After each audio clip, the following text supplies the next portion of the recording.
అందరికీ నమస్కారం. శ్రీ అపరాజిత వంటిల్లు స్వాగతం. నేను మీ భవాని. ఈరోజు వేరుశనగ గుళ్ళు కొబ్బరితో చట్నీ చేస్తున్నాను అనమాట. ఇది చాలా బాగుంటుంది.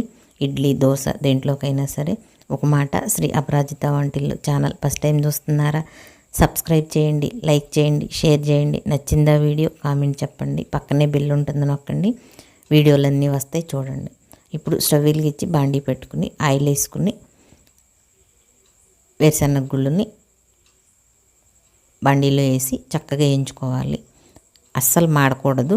మాడితే చట్నీ రుచి అయిపోతుంది. అందుకని మాడకుండా చక్కగా అలా వేయించుకోవాలి. చూడండి, చిట్టపటామని పగులుతాయి కదా, అలా వేయించుకుంటే చాలు. చట్నీకి చాలా బాగుంటాయి. అట్టని ఏగకుండా తీయకూడదు, మళ్ళీ పచ్చివాసన వస్తాయి. చక్కగా వేయించుకుంటే చట్నీ చాలా రుచిగా ఉంటుంది.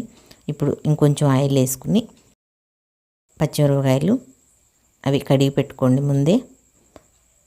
వేసుకున్నాక కొంచెం అల్లపు ముక్క, ఒక రంగుల అల్లపు ముక్కని అలా 4 ముక్కలుగా కట్ చేసేయండి. కొంచెం వేగితే బాగుంటుంది. ఇప్పుడు పచ్చి కొబ్బరి అనమాట అది, దాన్ని కూడా వేసి వేయించుతున్నాను. కొంచెం 4 ఎల్లుల్లి గబ్బాలు వేసాను. వేసి కొంచెం వేయించుకోండి. అలా వేయించితే కొబ్బరి అవి చాలా రుచిగా ఉంటుంది చట్నీ. ఇప్పుడు ఇది పచ్చిమిరపకాయలు వేగినాయి అనమాట. ఇక వేరే గిన్నెలోకి తీసుకుని పక్కన పెట్టి ఆరినాక చట్నీ వేసుకోవాలి. ఇప్పుడు ఇంకొంచెం ఆయిల్ వేసుకుని ఆవాలు, శనగపప్పు, మినపప్పు, కొంచెం జీలకర్ర అన్నీ వేసుకుని చక్కగా వేగినాక కొంచెం చిన్నుల్లిపాయ, కరివేపాకు కూడా వేసుకుని వేయించుకోండి. చాలా బాగుంటుంది తాలింపు.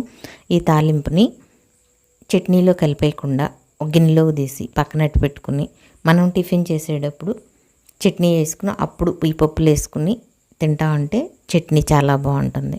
కరివేపాకు తినేవాళ్ళు ఇష్టమైతే కనుక ఇంకా బాగా ఎక్కువ కరివేపాకు వేసి అలా చట్నీలో తింటుంటే చాలా రుచిగా ఉంటుంది.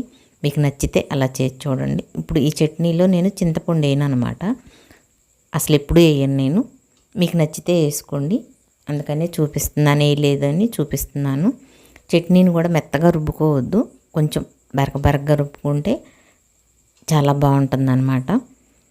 అందుకే కొబ్బరి ముక్కల్ని కొంచెం పెద్దగా కోసాను. సన్నగా కోసుకోవాలి. మళ్ళీ ఆవి అయితే మిక్సీలో నలగవన్నమాట.